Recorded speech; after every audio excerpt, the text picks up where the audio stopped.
Unless you're saddled with small children or a packed-tight itinerary that would make a doctor's schedule look relaxed, vacation should be a time of peace and rest. That's all Crystal Taylor wanted and didn't get when she packed her bags for a trip south. A week and a half into her much-needed vacation, Crystal received an ominous phone call from her neighbor back in Broken Arrow, Oklahoma. When she answered, she heard the horrifying news. Something unpleasant had happened at her house and she needed to return right away. Unfortunately, the news only got worse from there. When Crystal Taylor booked a trip to Cabo, Mexico, a 1,250-mile flight from her Broken Arrow, Oklahoma home, she expected 2 weeks of sunbathing, drinks on the beach, and relaxation. But then her neighbor called her with bad news. Crystal immediately felt that something was wrong. After all, what person would dare spend international phone charges to deliver good news? As it turns out, according to her neighbor, something strange was going on at Crystal's house. Crystal unfortunately couldn't deal with those problems in Mexico, so she packed up her things, booked a seat on the next flight back to Oklahoma, and waved goodbye to her vacation. Soon enough, when she returned home, she was horrified at what she saw. Fresh scrapes and scratches decorated the cherry hardwood floors. Stains from unknown liquids covered the upstairs carpet, and the house reeked like it had been used as a temporary petting zoo. Still, it got worse.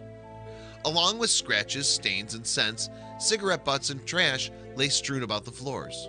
Crystal's electronics hadn't just been unplugged, they'd been ripped from the walls. The most horrifying sight of all, however, was inside her refrigerator. Inside Crystal's fridge, spots of mold peppered the shelves and walls like a plague. Cockroaches scuttled out of it. "I never imagined a house looking like this," Crystal told Inside Edition. "It's sad." The question was then, how did all this happen? In just 10 days, Crystal's home went from quaint and clean to a bug-infested dumpster fire. Obviously, she needed to get to the bottom of this mystery. Crystal had only been on her trip for a day or two when, around 3 a.m., neighbors spotted several people approaching the home. They didn't go to the front door, they headed for the garage. There they took out a crowbar and went to prying. Soon between 6 and 10 people had entered Crystal's house through the busted garage door, and they had no intentions of this being a quick visit. The uninvited tenants made themselves right at home, unloading mattresses, 5 cats, and even a dog. To celebrate their new digs, the squatters threw a housewarming party that apparently involved turning the pool a toxic shade of green. In a few days, they racked up thousands of dollars in damages, and that still wasn't even the strangest part. After neighbors called Crystal about the ongoing saga taking place in her home, the stunned homeowner notified the authorities. It should have been simple for Broken Arrow PD to round up the squatters, but the case, strangely, wasn't so clear.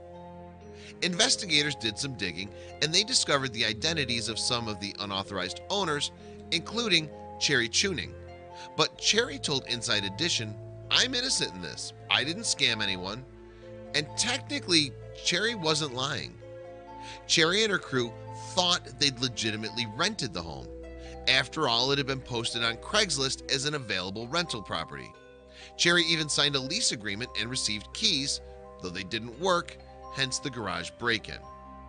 Upon closer inspecting the document, it was obvious that Crystal's name was nowhere on it, as the person who collected the rent had the last name Parker, not Taylor.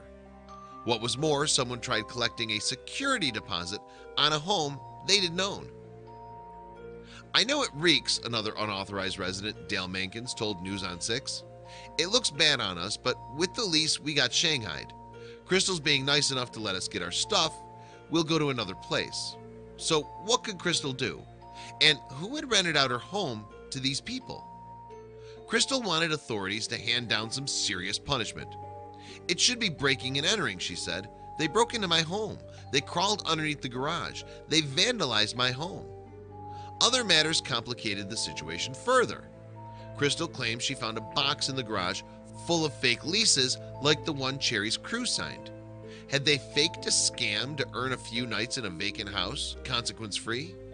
Still, a commenter on the News on 6 article claimed that Crystal may not be telling the whole truth either.